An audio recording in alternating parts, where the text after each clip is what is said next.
महिला क्या नहीं कर सकती। एक पति पत्नी में तकरार हो गई। पति कह रहा था, मैं नवाब हूँ इसलिए लोग मेरी इज्जत करते हैं और तुम्हारी इज्जत मेरी वजह से है।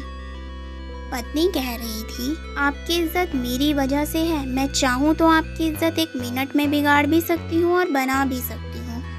नवाब को तैश आ गया और बोला, ठीक है, दिखाओ मेरी इज्जत खराब करके।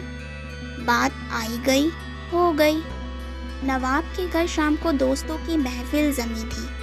हंसी मजाक हो रहा था कि अचानक नवाब को अपने बेटे के रोने की आवाज़ आई। वो ज़ोर ज़ोर से रो रहा था और बेगम पूरी तरह उसे डांट रही थी। नवाब ने ज़ोर से आवाज़ देकर पूछा, क्या हुआ बेगम, क्यों डांट रही हो?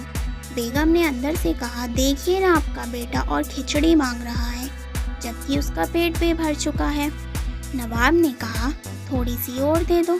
बेगम बोली, घर में और भी तो लोग हैं, सारी इसी को कैसे दे दूं? पूरी महफिल शांत हो गई। लोग कानाफूसी करने लगे कि कैसा नवाब है, ज़रा सी खिचड़ी के लिए इसके घर में झगड़ा होता है। नवाब की पगड़ी उछल गई। सभी लोग चुपचाप उठकर चले गए। नवाब उठकर अपनी बेगम के पास आया और बोला, मैं मान गया, तुमने आज मेरी इज्जत तो उतार दी।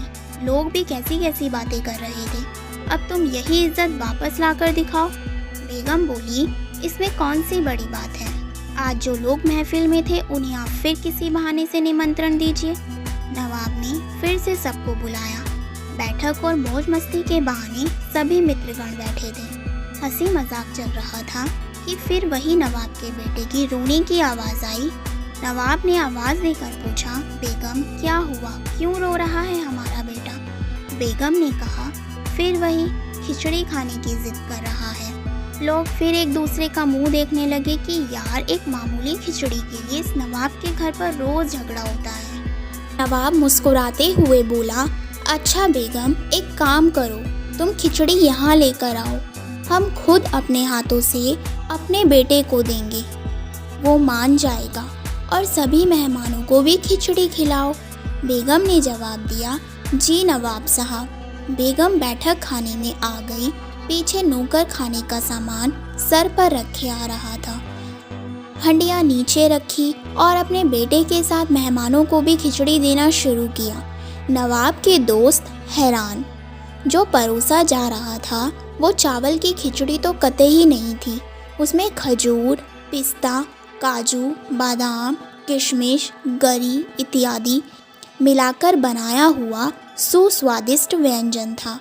अब लोग मन ही मन सोच रहे थे कि ये खिचड़ी है। नवाब के घर इसे खिचड़ी बोलते हैं तो मावा मिठाई किसे बोलते होंगे? नवाब की इज्जत को 4 चांद लग गए। लोग नवाब की रईसी की बातें करने लगे। नवाब ने बेगम के सामने हाथ जोड़े और कहा, मान गया मैं कि नारी घर की इज्जत बना भी सकती है और बिगाड़ भी सकती है, और जिस व्यक्ति को घर में इज्जत हासिल नहीं उसे दुनिया में कहीं इज्जत नहीं मिलती।